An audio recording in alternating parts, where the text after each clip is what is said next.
ግን ቡዚ አንቺ እውነት የጋሽዬ ልጅ ነሽ? እውነት አንቺና አብርሃም በአንድ ማህፀን ነው የተወለዳችሁት? አንድ ጡት ጠብታችሁ ነው ያደጋችሁት?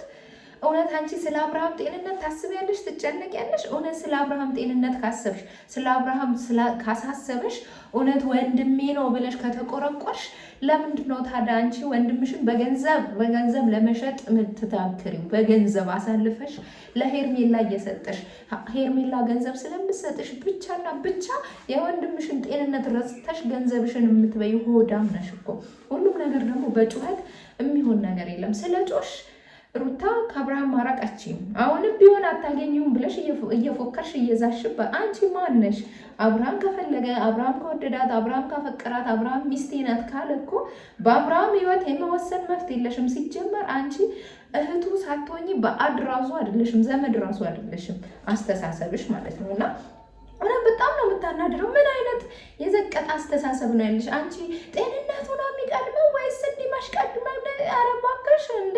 ሰሞኑ ስትጮህብን የነበረው ሰሞኑ እጅሽ ላይ ገብቶ ቤትሽ ላይ አድሮ ጤንነቱ ቢያሳስብሽ ኖሮ እኮ አሳልፈሽ ለሄርሜላ ከምትሰጪ እኮ ወይ ሐኪም ቤት ትወስጂዋለሽ፣ ወይ ጸበል ትወስጂዋለሽ፣ ወይ ቡታጀራ ይዘሽው መተሽ ከእናት ከአባቱ ጋር አድርገሽ ጸሎት ቦታ እንዲሄድ ታደርጊያለሽ እኮ። ግን አንቺ ያን አላሳሰበሽም። የምታገኘው ልቅምቃሚ ሳንቲም የምታገኘው ከሄርሜላ የወደቀ ሳንቲም ነው እንጂ የአብርሃም ጤንነት አላሳሰበሽም። ስለ አብርሃም አላሰብሽም። ስለ አብርሃም አልተጨነቅሽም። ስለ አብርሃም ጤንነት ምንም እንትን ያለሽ ነገር የለም ማለት ነው። እና ያኛው መሀል ላይ ሆኖ የሚያሽቃብጥ አሽቃበጥ ምን ማለት ነው? አሁን እናንተ ተባበራችሁባት ማለት ነው። ልጅቷ ማንም ከጎኗ የለም ብላችሁ ሩታ ላይ ዘመቻ ወጣችሁ ማለት ነው።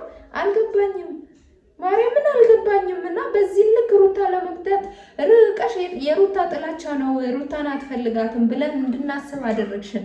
ኦኬ፣ በዚህ ልክ እንዴት ትበቀላታለች ብዬም እንዳስብ አደረግሽኝ፣ እኔ በግሌ ማለት ነው። ነገር ግን አንቺ አንደኛ የሩታ ጥላቻ አለብሽ፣ ግን ባይኖርብሽ ነው የሚሻለው። ምክንያቱም በመካከላቸው ልዑል ያለ አክስት እኮ ነሽ፣ የልዑል አክስት ነሽ። የልዑል አክስት ሆነሽ እናቱን ስጠይ ልዑል አንቺን ሊወድሽ በጭራሽ አይችልም። ምክንያቱም ሩታ ምንም ትሁን ምንም ትሁን ምንም እናቱ ናት። ስለዚህ ልጅ ነገ ሲያድግና የቪዲዮ ሲያይ አንቺ ላይ ቂም ይቋጥራል ማለት ነው። ስለዚህ እንደዛ እንዲሆን እያንዳንዱ ለምትሰሯቸው ቪዲዮ ኃላፊነትና እንዲሰማችሁ ልጁ ያየዋል ብላችሁ ማሰብ አለባችሁ ማለት ነው። እና በጣም የምታሳፍሪ ነሽ የእውነት በጣም ነው ያሳፈርሽኝ። እኔ በጣም ነው አንገቴን ያስደፋሽኝ። እውነት የጋሽዬ ልጅ ናት እንዴ እንድል ነው ያደረግሽኝ ማለት ነው። ሩታም ቢሆን ቶሎ ብለሽ አንቺ እውነት አብርሃምን የምትወጂው የምታፈቅሪው ነገር ከሆነ ቪዲዮ ላይ እየመጡኝ ማለቱ ተገቢ አይደለም። ወደ እርምጃ መሄድ ነው ያለብሽ። አብርሃም በእጅሽ ከገባ ጊዜ ጀምሮ ቶሎ ብለሽ ጸበል መውሰድ ካለብሽ፣ ሕክምና መውሰድ ካለብሽ፣ ለሱ የሚደረጉ ነገሮች መስዋዕት ሁሉ ማድረግ ነው እንጂ ያለብሽ አቅፈሹ ስለተኛሽ ብቻ ባልሽ ደህና ነው ማለት አይደለም። የምር ታሞ ከሆነ እኔ አሁንም አስረግጬ የምላችሁ አብርሃም አዎ ታሟል ብዬ 100% እርግጠኛ መሆንበት ምክንያት ምንም የለም። አብርሃም ወዲህም ወዲያም ማለት ስለፈለገ ከሁለቱም ጋር መሆን ስለሚፈልግ ሄርሜላ ስደብረው ሩታ ስደብረው ሄርሜላ ጋር መሄድ ስለሚፈልግ ነው እንጂ ልጅ ታሞ ነው ወይ? ኦኬ ታሟል ብላችሁናል። እንግዲህ እንመናችሁ። እሺ አብርሃም ታሟል፣ እሺ ጤነኛ አይደለም፣ እሺ ሙቀቴም ተሰርቶበታል፣ እሺ ጥንቆላ ተሰርቶበታል ወዘተረፈ እንደዛ ስላላችሁ እናንተ እኛ አላየንም። እንደዛ ታዲያ እንደዚህ የተደረገበት ሰው የታመመ ሰው በዚህ ልክ ነው ትሪት የምታደርጉት? በዚህ ልክ ነው የምትንከባከቡት?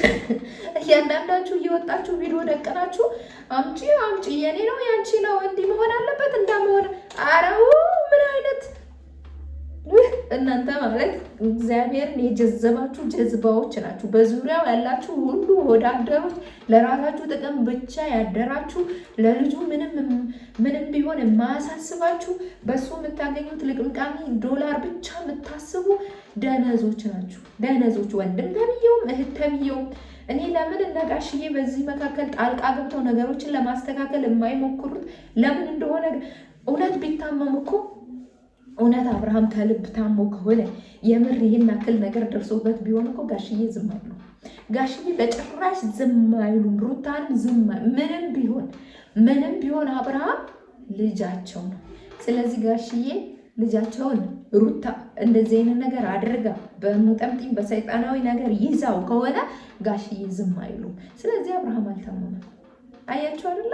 አብርሃም አልታመመም። ለምንድን ነው ታሟል ብለን ሁላችንም ራሳችንን አሳምነን ኧረ ፍትህ ለአብርሃም፣ ኧረ ጸበል፣ ኧረ ሕክምና፣ ኧረ የሆነ ጂኒ ቁልቋል ብለን ምን? አልታመመም። አብርሃም አልታመመም። አብርሃም ከሁለቱም ጋር መሆን ስለፈለገ የሁለቱም ስለተመቸው ከሁለቱም መራቅ ስለማይችል ሩታንም ማስቀየም ስለማይችል ሄርሜላንም መራቅ ስለማይችል ነው። ቡዜ ደግሞ ተቀጣሪ ናት። የማ ተቀጣሪ? የሄርሜላ ተቀጣሪ። ዳኒ ተቀጣሪ ነው። የማ? የሄርሜላ። ሄርሜላ ስለምከፍላቸው ከሄርሜላ ጥቅም ስለሚያገኙ ነው። እንግዲህ የሀብታም ልጅ ናት ብለውናል። እኛም እንደምናውቀው እንደደረሰን መረጃ እንዳየነውም የሀብታም የሆነ ርዝራዥ ያላት ሴት እንደሆነች ታስታውቃለች። አውቀናል። ስለዚህ በገንዘቧ ገዝታቸው እንደፈለገች እንደዚህ የምታሽከረክራቸው ሴት ናት ሄርሜላ ማለት ነው እንጂ ቡዜ አሳልፋ ወንድሟን ለውሽማ እየሰጠች በሚስት ላይ እንድትማግጥ እፈልጋለሁ፣ በሚስት ላይ ሌላ ሚስት ደርባ እንድታገባ እፈልጋለሁ ብላ ወንድሟን አሳልፋ የሸጠች ወዳደር ቡዜ ናት። ይቅርታ አድርጉልኝና እኔ ይቅርታ አድርጉልኝ።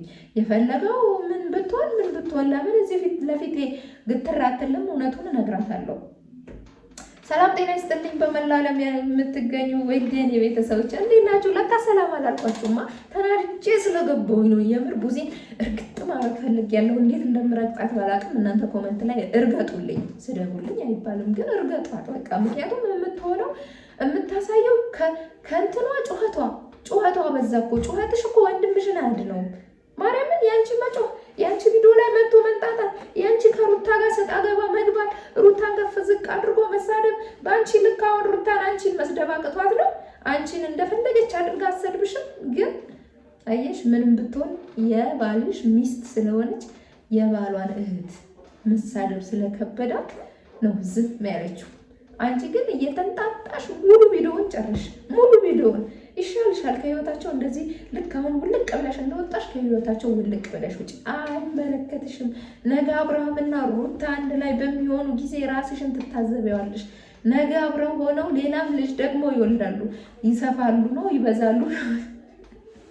የዛኔ ግን አንቺ ነሽ የምታፍሪው፣ አንቺ ነሽ የምትሸማቀቂው፣ አንቺ ነሽ ወይኔ ባልተናገርኳት ብለሽ የምትይው።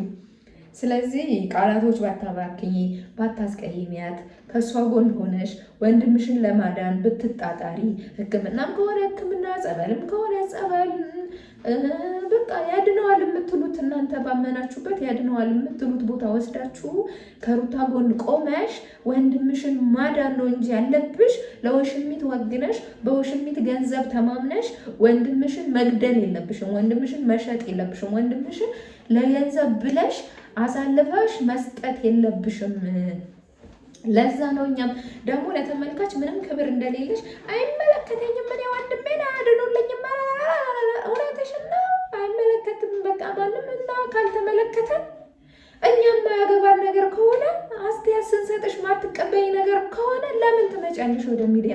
ለምን እየመጣሽ ትጮህብናለሽ? እዛው ሩታን ያለ ካሜራ ጮኸሽ የምታስተካክሉ ነገር ማስተካከል ነው እንጂ አስተያየት ካልፈለግሽ እንድናየሽ ካልፈለግሽ ለምን ወደ ቪዲዮ ትመጫለሽ? እቺ ናታ አይደል? እቺ ናታ እያሯሯጠች ብታመጣሽ። ለማንኛውም ወዶዬ ማታ በሚለቀቀው ቪዲዮ ደግሞ ሀሳብ አስተያየታችንን እንሰጣለን። የእናንተ ሀሳብ አስተያየት ኮመንት ላይ እንደተለመደው አስቀምጡልኝ። በጣም ወዳችኋለሁ፣ አከብራችኋለሁ። ደህና ሁኑልኝ። ባባይ